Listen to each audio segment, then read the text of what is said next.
Today, nandito tayo sa Correctional Institution for Women sa Mandaluyong, kung saan tayo ay nagpapa-diagnostics at iba't ibang exam para sa mga kababaihan dito sa loob ng maximum security camp.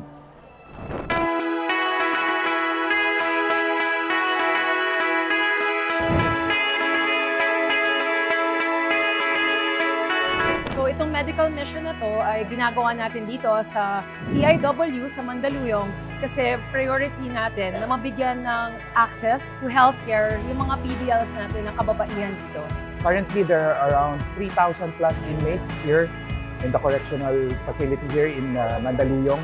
And just for today, gagawin namin 250 to 300 diagnostics. Kanina pa, sobrang naramdaman nila yung light, yung love, and yung care ng mga taga-JCI. So, very grateful sila na may mga pumupunta ngayon to check them out.